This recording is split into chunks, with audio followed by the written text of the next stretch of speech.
Hello dear friends, Kashi Hindi Sansthan में आप लोगों का बहुत बहुत स्वागत है। आज की कक्षा में मैं आप लोगों के लिए एक बहुत विशेष कहानी जो आईसीएससी में है, भीड़ में खोया आदमी।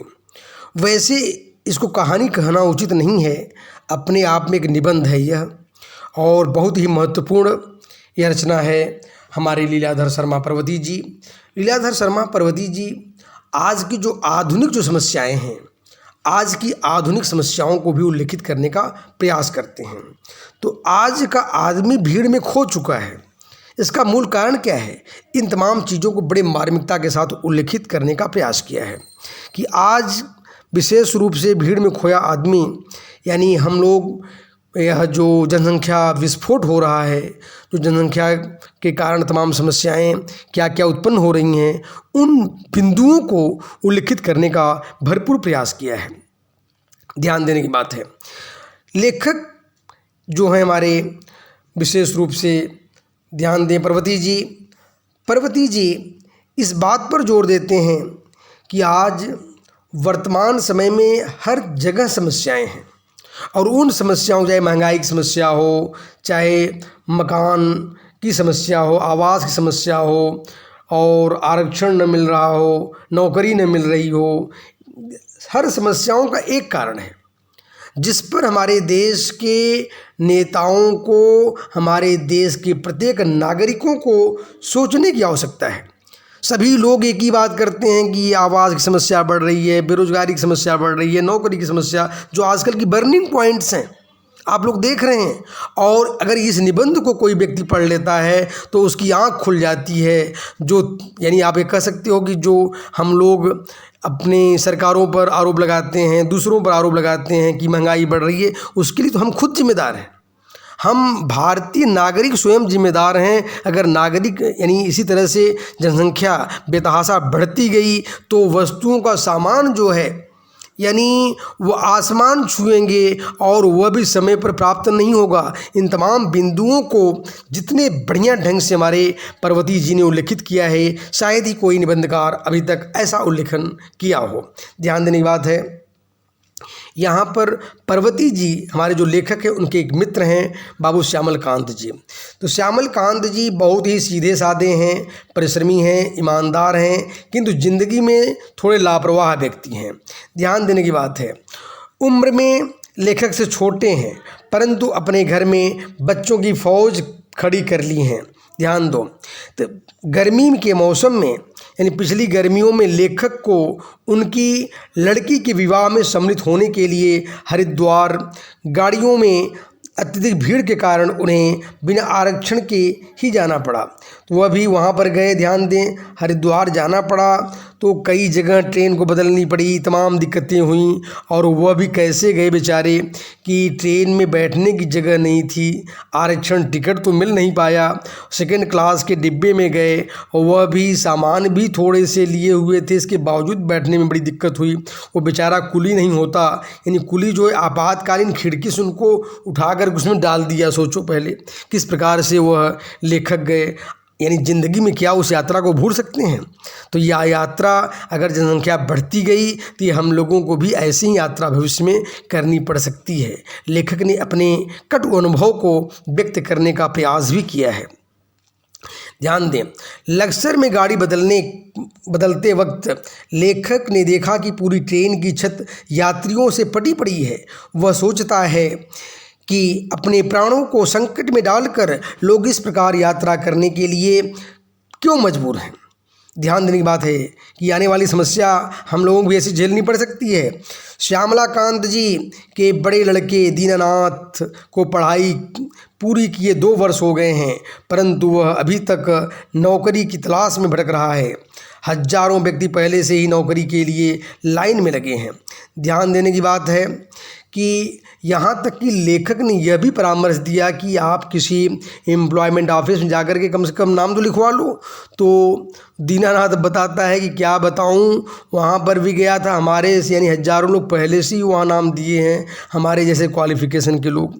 यानी कहने का मूल शाब्दिक आशय है, अगर जनसंख्या बढ़ती रह गई तो यह शिक्षा दीक्षा सब कुछ, सारी योजनाएं सब ध्वस्त हो जाएंगी, सरकार की सारी योजनाएं ध्वस्त हो जाएंगी। क्योंकि जहाँ 2-4 पोस्ट होंगे वहाँ 2-4 हज़ार लोग पहले से तैयार रहेंगे।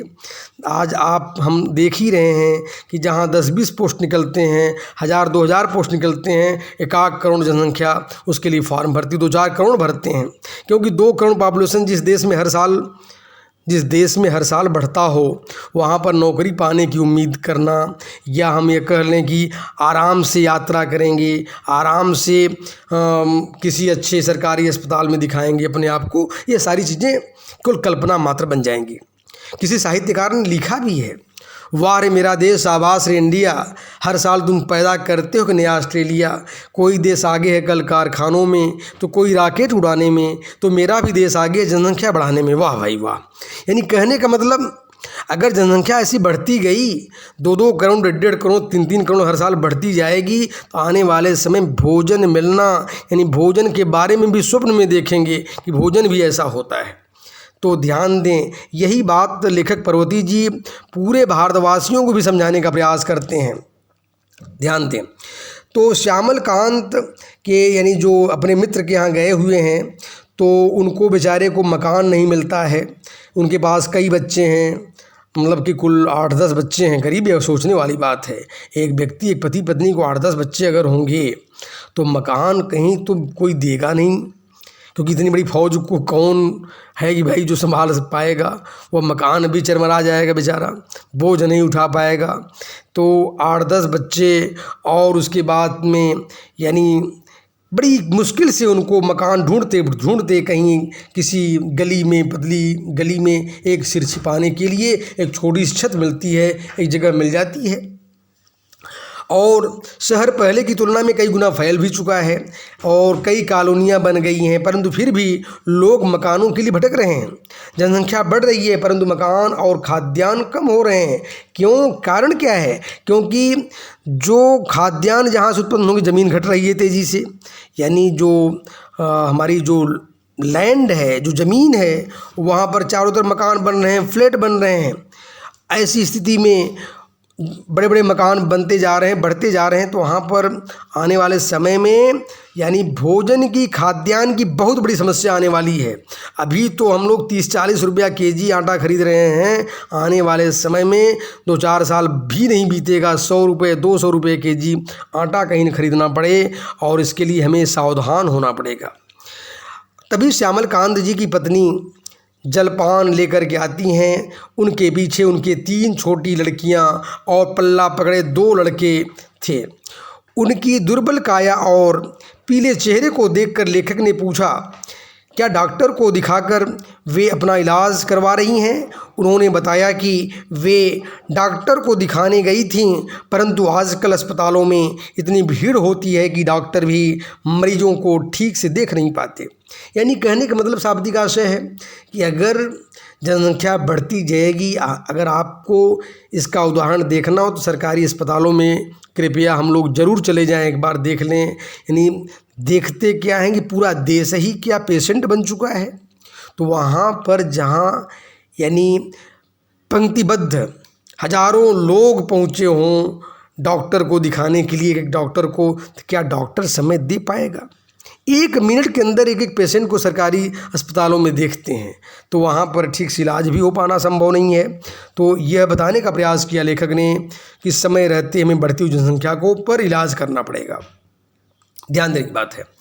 और शादी तो नज़दीक आ गई, पत्नी की तबीयत ठीक नहीं है, यह भी समस्या है। और उधर शादी विवाह में जानते ही हैं आप लोग कि कपड़े वगैरह दर्जी सिलवाए जाते हैं।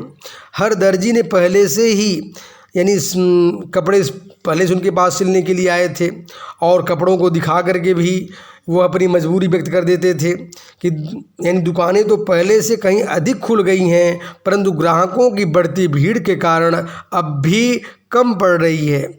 यानी कितने भी टेलर की दुकान खुल जाएं, जनसंख्या इतनी बढ़ गई है कि समय पर आपको कपड़े नहीं मिल पाएंगे। ध्यान देने की बात है। तभी मित्र का दूसरा बेटा हरा थाका बेचारा वह माँ से चाय का 1 कप बनाने के लिए रिक्वेस्ट करता है कि माँ 1 कप चाय बना दो। दिन भर राशन की दुकान में लंबी लाइन लगानी पड़ी, पूरा समय बीत गया। यानी एक काम के लिए इतनी लंबी लाइन कि सुबह का गया हुआ व्यक्ति शाम को आएगा, और आ रहा यह सब हो रहा है। ध्यान देने की बात है। ऐसी स्थिति में अब जो है घर में पालन पोषण, जहाँ पर जनसंख्या अधिक होगी वहाँ पर पालन पोषण भी बच्चों का सुचारू रूप से नहीं हो पाएगा। लेखक सोच में पड़ जाते हैं कि सुख सुविधाओं का विस्तार होने के बावजूद भी लोगों की ज़रूरतें पूरी क्यों नहीं हो पा रही हैं। जहाँ देखो भीड़ वहीं है। घर में बच्चों के पालन पोषण, रहन सहन और शिक्षा की यदि पूरी व्यवस्था न हो तो बच्चों की यह भीड़ में दुखदाई बन जाती है। यानी बच्चे ठीक शिक्षा नहीं ग्रहण कर पाएंगे।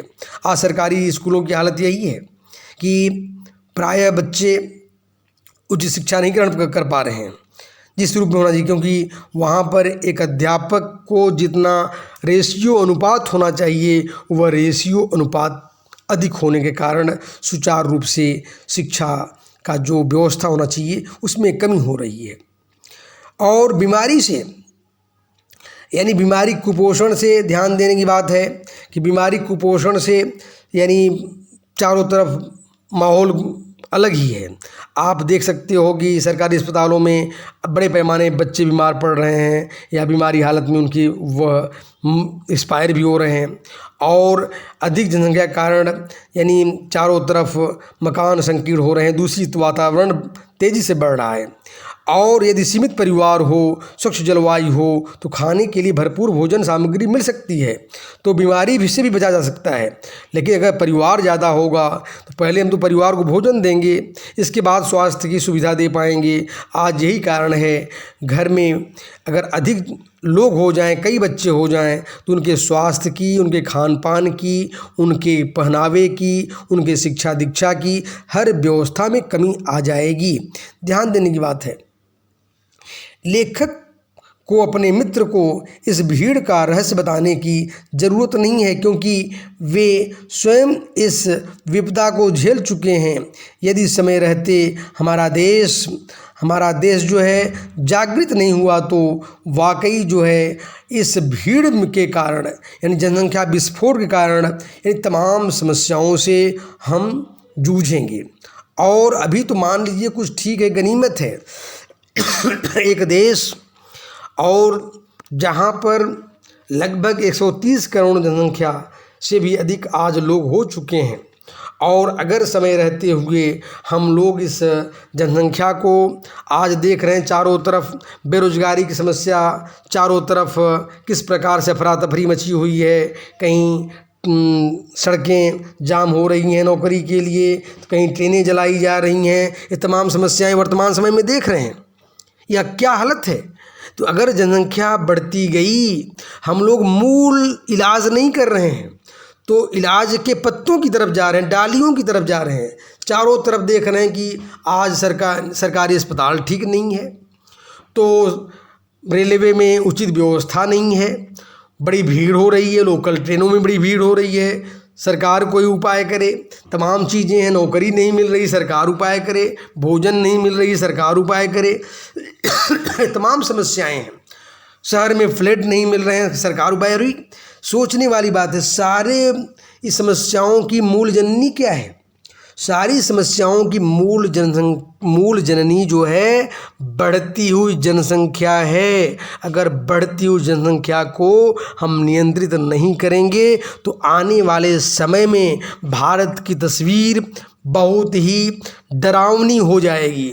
ऐसी भयावह और डरावनी होगी कि मनुष्य को पहचानेंगे नहीं। क्योंकि मैं देख रहा हूँ कि बड़े पैमाने पर जहाँ पर किसी समय में खेती की ज़मीन हुआ करते थे 10 साल 20 साल पहले, आज उन गाँवों को पहचानना, उन शहरों को पहचानना मुश्किल हो गया है। सब जगह बड़ी बड़ी बिल्डिंगें और बड़े बड़े मकान बड़े तेज़ी से बनते जा रहे हैं। यानी कंपटीशन हो गया है लोगों को फ्लैट और मकानों में बड़े पैमाने पर रहने की। तो पहले संयुक्त परिवार होता था, एक मकान में भी कई आदमी रह लेते थे। अब आजकल बड़े पैमाने पर पारिवारिक विघटन हो रहे हैं, सब लोग अलग मकान में, अलग फ्लैट में रहना चाहते हैं। इससे जो खाद्यान्न के लिए जो लैंड थी, जो ज़मीन थी, उपजाऊ ज़मीन कम पड़ता जा रहा है और दूसरी जनसंख्या बढ़ता जा रहा है। टोटली इनवर्स प्रोपोर्शन यानी विलोम समानुपाती जो सिस्टम कहते हैं हम, यानी टोटली बदलता जा रहा है पूरा परिवेश। तो आने वाले समय में बहुत समस्याओं को झेलना पड़ सकता है हम लोगों को। ध्यान दें, भीड़ में खोया आदमी, इस अध्याय को आप लोग पढ़ लिए, समझ लिए होंगे और इसका उद्देश्य भी अब आसानी से हम सभी लोग समझ सकते हैं। बढ़ती हुई जनसंख्या के प्रति जनता के मन में जागरूकता लाने के लिए कवि जो है, यानी लेखक हमारे जो हैं निबंधकार महोदय जो पर्वती जी हैं, इस अध्याय को, इस निबंध की रचना की है। ध्यान देने की बात है कि लेखक ने अपने मित्र श्यामलाकांत के परिवार के माध्यम से बढ़ती हुई जनसंख्या का, यानी आजकल किस प्रकार से घरों में, दफ्तरों में और तमाम संस्थानों में तमाम समस्याएं किस प्रकार से हो रही हैं, यानी नौकरी की समस्या कितने तेज़ी से बढ़ रही है, इन तमाम चीज़ों को भी लेखक ने दिखाने का प्रयास किया है। ध्यान देने की बात है कि अगर समय रहते हुए हम लोग सावधान नहीं हुए, अपने घरों में जो बच्चों की फौज है, अगर बच्चों की फौज खड़ी करती रह गए, यानी बच्चे कम नहीं हुए, यानी जनसंख्या कम नहीं हुई, तो समझ लीजिए कि आवास की समस्या, रोजगार की समस्या, बेरोजगारी की समस्या, महंगाई की समस्या और तमाम समस्याओं से, यातायात की समस्याओं से हम लोगों को यानी दो चार होना पड़ेगा। और निश्चित रूप से इन समस्याएं हमारे ऊपर इतनी हावी हो जाएंगी कि दुनिया के सारे रोग हमारे ऊपर आ जाएंगे। लगभग ये प्रक्रिया शुरू हो चुकी है। आज देश में हर व्यक्ति कहीं न कहीं जो है वह तमाम रोगों से ग्रस्त है। इसका कारण कहीं कहीं मानसिक शांति में कमी है और यह मानसिक शांति कहीं न कहीं हमारी उस जो है बढ़ती हुई जनसंख्या का एक बहुत बड़ा प्रतिफल है। तो इस तरह से मैंने उद्देश्य को व्यापक रूप से आप लोगों के समक्ष लाकर खड़ा कर दिया। ये भीड़ में खोया आदमी जो ये निबंध है, ये जो कहानी है, वर्तमान समसामयिक समस्या को, यानी आज वर्तमान सारी समस्याओं की एक ही जननी है, एक ही समस्या का मूल कारण है बढ़ती हुई जनसंख्या। आओ मेरे देश के नवयुवकों, इस बढ़ती हुई जनसंख्या पर विचार करें और बढ़ती हुई जनसंख्या पर विचार ही नहीं करना है बल्कि उसको नियंत्रित करना है। आजकल हम लोग बड़े पैमाने पर महंगाई थोड़ी सी बढ़ जाती है, पेट्रोल दाम बढ़ जाते हैं तो उसके लिए रैली निकालते हैं, रोज़गार नहीं निकल रहा है तो उसके लिए रैली निकालते हैं, तोड़ फोड़ करते हैं। तो यानी विशेष रूप से ध्यान देने की बात है, अगर किसी को यानी और भी दिक्कत हो गई, ट्रेन में तमाम दिक्कतें हो रही हैं तो वहाँ पर तोड़ फोड़ करते हैं, और विशेष रूप से हॉस्पिटल में अच्छा इलाज नहीं मिलता है तो वहाँ तोड़ फोड़ करते हैं। अरे ये सब करने की क्या ज़रूरत है? एक समस्या को अगर हल कर लें, सारी समस्याओं का तो मूल कारण हम समझ लें, पहले ही चिंतन कर लें। भीड़ में खोया आदमी यानी जनसंख्या विस्फोट को कंट्रोल कर लें। कहा भी जाता है यानी population explosion is more dangerous than atomic explosion. तो अगर परमाणु बम से भी खतरनाक अगर कोई रोग है बढ़ती हुई जनसंख्या, तो समय रहते हुए इस समस्या पर सभी लोग पहले इलाज कर लें, इसके बाद बाकी समस्याओं पर हम लोग चिंतन करें। धन्यवाद।